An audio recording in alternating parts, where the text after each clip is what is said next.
Kenapa orang Kristen kalau meninggal itu harus pakai jas dan pakai dasi kupu-kupu? Nah, dia bilang, ya karena setelah dia meninggal nanti dia akan berdansa-dansi dengan para malaikat. Ngarang memang.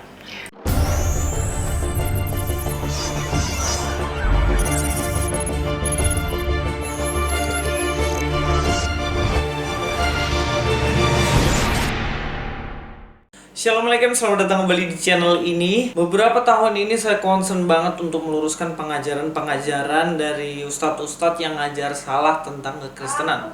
Yang paling utama itu yang dari dulu saya terus ikat itu Pak Ustadz Yahya Waloni. Karena memang banyak ajarannya yang ngarangisme, guys. Saya pakai istilah ngarangisme karena 1% fakta, 99% karangan bebas. Tapi mungkin kalau dia ikut lomba-lomba ngarang gitu kayak dia juara itu. Nah, ternyata nggak cuman dari kami kalangan Kristen yang mengakui bahwa Ustadz Yahya Waloni sebenarnya ngarangisme. Ternyata ada satu komentar lagi dari Pak Ade Armando, salah seorang dosen ternama dari UI, di dalam channelnya Cokro TV, di mana beliau mengomentari Yahya Waloni yang juga katanya tukang ngarang. Malam ini saya mau nonton aja sih, mau ngeriak. Mungkin teman-teman juga mau ikutin, mari kita nonton videonya. Kalau dipikir-pikir, ada banyak hal yang kita juga bisa pelajari dari wabah corona ini.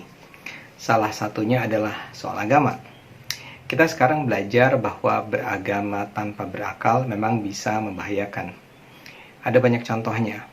Tapi saya mau mulai dari seseorang yang bernama Yahya Waloni.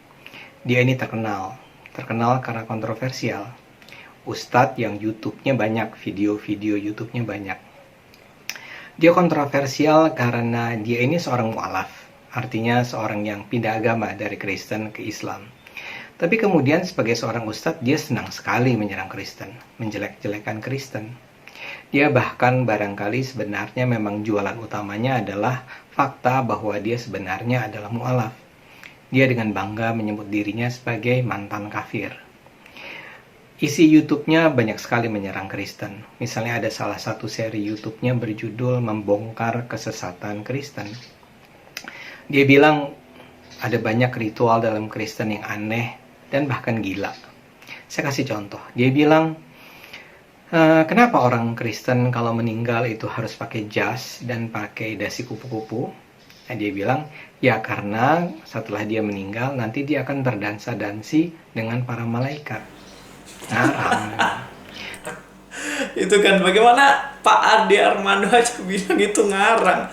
Padahal Pak Ade ini kan orang Islam ya. Dia tahu bahwa dalam Kristen itu tidak punya pandangan di mana orang mati pakai dasi sama dengan dasi kupu-kupu, terus nanti di surga dansa pakai itu. Ini jelas ngarang. Sepanjang dalam Alkitab tuh nggak pernah ada.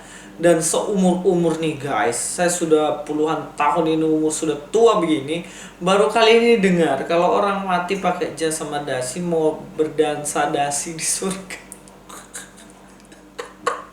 Ya Waloni ini mantan pendeta dokter. Oke, kita lanjut ya nonton videonya. Tapi itulah yang membuat dia populer. Dia juga sering menyebar atau menggunakan hoax sebagai bahan ceramahnya. Dia misalnya bilang bahwa ada seorang ilmuwan di Amerika Serikat bernama Lawrence Johnson yang bikin penelitian dan menemukan bahwa kalau saja umat Islam itu berhenti bertawaf di depan Ka'bah dan berhenti sholat, maka dunia akan berhenti bergerak, tidak akan lagi berputar. Penjelasan dia bilang, karena di dalam Ka'bah itu ada semikonduktor yang menyebarkan spek elektromagnetik, dan itulah yang akan menghentikan bumi. Benarkah itu? Ya jelas ngaco lah.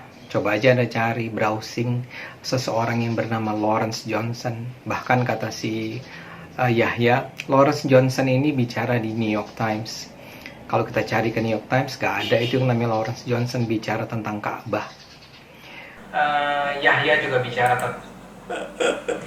Ketahuan deh, ternyata apa yang dibicarakan sama Ustadz Yahya Waloni nggak ada Lawrence Johnson ngomong di New York Times. Buktinya nggak ada sama sekali.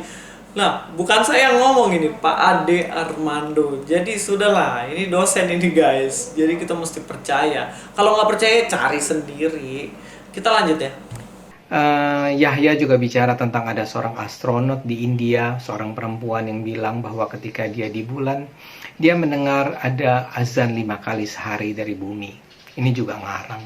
Anda cari saja, bukti-buktinya di internet nggak ada. Dan ini udah berulang kali dibantah. Tapi bagi orang seperti Yahya, ini nggak masalah. Dia terus menyebarkan hal-hal semacam itu. Katanya dari bulan dengar 5 kali apa tadi? Aduh, lucu banget. Emang bisa kedengaran gitu loh. Dan ini memang jelas-jelas ngarangisme. Oh ya, untuk informasi saja, dia adalah seorang pencinta Anies Baswedan, pecinta Prabowo, pecinta Presiden Soeharto, dan pembenci Jokowi, pembenci Ahok, pembenci Quraisy Shihab. Nah, orang semacam ini terus menyebarkan kebohongan, dan yang terbaru adalah soal corona. Dia bilang corona itu hanya akan mampir ke orang-orang munafik. Jadi jangan takut, dia bilang kepada orang Islam, selama Anda beragama Islam dan soleh, corona tidak akan menyerang Anda. Karena itulah kemudian dia menghina Saudi. Dia bilang Raja Salman itu sekarang itu kehilangan keberanian, pemerintah Saudi itu kehilangan keberanian, kehilangan keimanan, karena melarang yang namanya naik haji, melarang yang namanya umroh. Dia bilang kenapa harus takut? Dia bahkan memuji para jemaat yang datang ke acara ketika dia berceramah yang tidak mengenakan masker. Karena menurut dia tidak mengenakan masker itu adalah bukti bahwa seseorang itu tidak munafik. Hanya orang munafik yang akan kena corona. Nah, orang-orang semacam ini banyak. Tapi ada bagusnya juga, karena dengan demikian kita semakin melihat betapa ada banyak orang-orang yang beragama tanpa berakal, dan itu tidak perlu kita dengarkan. Beragama tanpa berakal. Nah, ini penting ya. Kita itu sebagai orang percaya, kalau beragama kita harus berakal juga. Ada sesuatu yang kita hanya bisa jangkau dengan iman.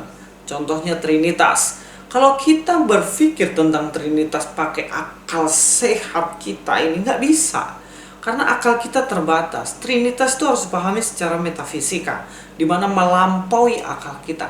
Tetapi dalam beragama juga ada hal-hal tertentu di mana kita juga pakai akal. Misalnya, virus corona itu bisa nyebar dengan cara orang banyak berdekatan, lalu mungkin ada bersin dan lain sebagainya, batuk, akhirnya nular gitu.